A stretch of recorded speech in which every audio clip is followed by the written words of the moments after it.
Mon rôle, c'est d'animer un groupe de professionnels, dont certains font partie de BabySafe, mais pas uniquement, également des partenaires, pour leur permettre d'assurer un rôle de vigilance par rapport à la mission de BabySafe. En 2018, j'ai écrit un ouvrage, Accueillir un enfant différent en famille, qui repose sur une recherche que j'ai faite auprès de plusieurs familles qui accueillent un enfant différent, dont l'objectif c'était de découvrir quels sont les ressorts de résilience des familles qui sont confrontées à cette épreuve.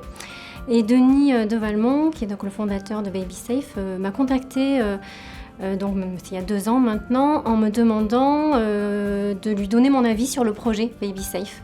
Dès le début, j'étais assez enthousiaste parce que c'est vrai que du fait de l'étude que j'avais réalisée, j'avais vraiment pris conscience de l'importance de la prise en charge en fait. C'est le socle de la résilience des familles, c'est une prise en charge de qualité. Et le fait que BabySafe propose plus de moyens, mais aussi et surtout un accompagnement pour les familles, et pas seulement pour l'enfant, mais aussi pour la famille. C'est vrai que pour moi, ça a été un élément déterminant.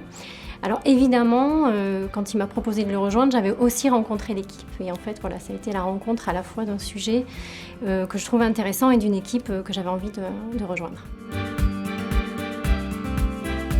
L'articulation entre BabySafe et les associations, elle peut se faire à plusieurs moments, mais a priori, la prise en charge de BabySafe, elle est assez rapide dans le processus. C'est-à-dire que dès lors que les familles sont confrontées au handicap, soit à la naissance, soit au constat du handicap dans les semaines ou les mois qui suivent, il y a une prise en charge de BabySafe, et le rôle de BabySafe, c'est d'orienter.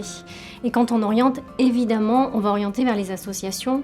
Donc BabySafe, il joue un double rôle de prise en charge et d'orientation vers ces associations, mais également de financeur de ces associations. Donc c'est très important qu'on travaille main dans la main avec le monde associatif. Il ne faut aussi pas négliger que les familles, quand elles sont dans le stress d'apprendre le handicap, elles n'ont pas forcément le réflexe d'aller vers les associations.